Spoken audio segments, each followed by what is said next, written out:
Hey everyone, I'm out here in this really beautiful natural place. You might hear some cars or some lawnmowers, and such is the human dilemma. So I felt inspired to capture my enthusiasm in this moment, because this particular place that I'm at, this forest that I'm in, is a place that I come to really often, and I woke up this morning feeling guided to come here and make an offering and offer prayers to this landscape. It's not a big park, it's like only 25 acres, but it's still an amazing representation of what Florida is supposed to be like. And as I navigate through this landscape, I'm always struck with a sense of inspiration, but that's not quite the word. It's just like this overflowing sense of purpose and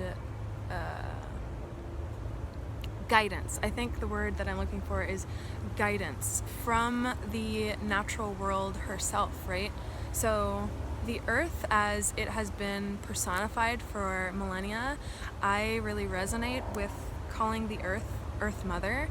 It makes sense to me, and if it doesn't make sense to you, that's okay. As long as you're relating to the earth, I don't care if you call it a mother, a father, sister, brother, lover. And I don't care if you think that if the earth is flat, squared, circular. The point is to start relating to the land and giving the land your actual attention and actual energy. So as I'm in this landscape, I'm really inspired to share on the intelligence that I feel within the exchange of being human and being in a natural setting, right? So I feel that Creator gave me this vision, and it's been solidifying over the years, and now more than ever before it feels so palpable in my body. And that vision essentially was human beings, let me put my back down, human beings, as you see me, right? I am a conduit. You are a conduit, right? This body is the vessel through which we experience our lives with. And from our feet, we absorb the natural energies of the earth. Like, there's nothing, new age or woo-woo about it. It's a very natural and effortless process that the human body goes through, right? We absorb through our skin, which is our largest organ, all of the minerals, nutrients, energies, frequencies of the living landscapes, right? That's why I don't know if you feel this, but when I'm in a city, I feel really confined, I feel really anxious, I feel really nervous. And when I get into a natural setting, I feel expansive, I feel more creative, I feel more present with where I actually am. And that's because we're in this natural environment. It makes sense. It's flawlessly designed. And so as a conduit, we pull up energy, right, from our feet, absorbing it upwards, and we also collect that celestial, how I personify it as the realm of the heavenly forces, right, where Creator exists, the cosmos, that comes down into us through our awareness, through our intuition, our dreamscapes. And then these two energies converge within the heart space of the human being. And not going too much into my specific personal beliefs, but I guess I am. Creator intended for humans to be the caretakers of the earth, which is why I feel so strongly about the work that we do at the Earth Student, is because it's all about remembering what we naturally are inclined to do. And so we've been gifted these bodies with such specific inner technologies to help us curate our lives to being in right relationship with the earth. Creator intended for us to be in harmony with all living beings, and we are equipped with the consciousness, right, to be able to make those decisions that can create more harmony. or that can create destruction, right? And that's kind of where we've been seeing in the last several centuries. A lot of people on a big scale are making really harmful decisions that are not properly relating to the world around them, right? They're mechanisms of communion, which is the human body receiving from the earth, receiving from heaven, from the heavenly forces, converging in the sacred heart space. They're not properly,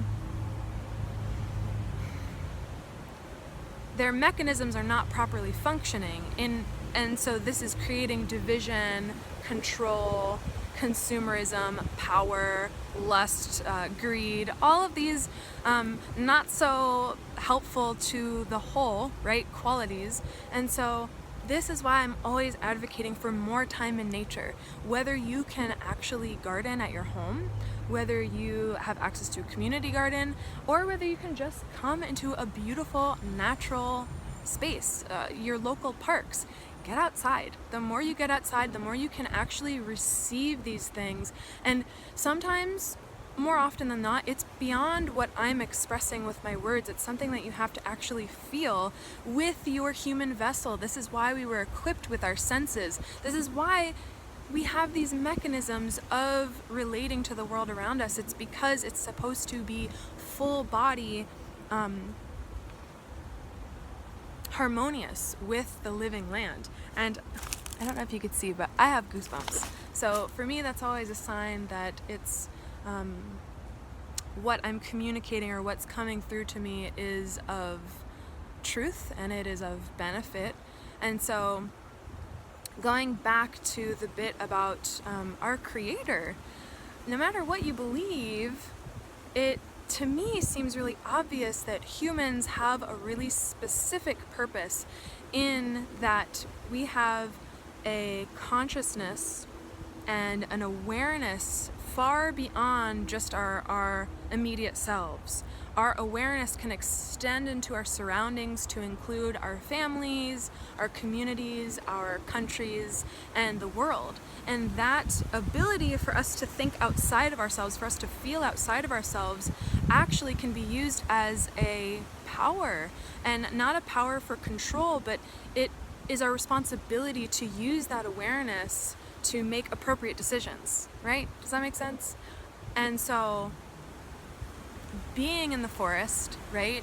Working with the elements, working with the directions, working with your breath, working with your senses, working with the plants, working with the animals, however that looks like for you, can be exactly what you need to start that process of remembrance. And it can be simple. Like I said, breath work in the forest, just intentionally breathing and exchanging your breath with the ecosystem, for me, is one of the most powerful things that I do on a weekly basis. It's something that I feel like I have to do to recharge myself, especially right now because things are so bizarre and so weird, and also really hurtful. Like so many things that I'm seeing and reading, I get so caught up in my mind and I feel like the world is ending. And when I come out into nature, I feel okay. You know, I recently posted this quote from Wendell Berry that basically describes like this gripping feeling that he feels of, you know, the doom and gloom of society and what will happen to my children. And then he goes into the forest and lays down by a creek and he feels the wild again.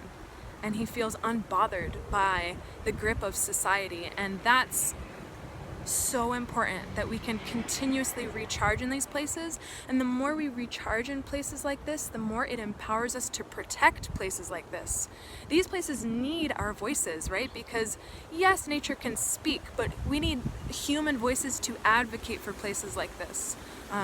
In court, in the political system, in just within your community as at an educational level, we need people giving voices to green spaces. So if you feel inspired to work in those ways, if you feel inspired to learn more about those ways, I'd love to talk to you.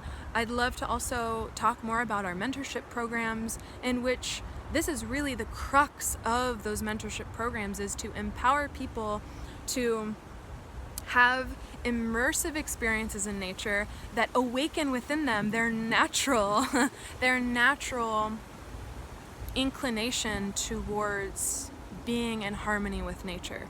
And that means every one of our decisions is not just, oh, what is Michelle, like, how am I gonna survive? It's about, wow, what is happening in my immediate surroundings? What is happening in my community? And then that ripples outwards. And the more we can think in these expansive ways and push beyond our ego-ness, our narcissism as an individual, oh, it's all about me, when we can start thinking past our small selves and think more in terms of a communal level, I think that a lot of really positive change can come from that, because like we're seeing today, we're not really seeing those things that I'm advocating for, that a lot of people are advocating for. So I don't think that my ideas are unique to me. However, they come to me and through me in really unique situations. And so if you resonate with this, please feel free to share it. Please reach out and talk to me.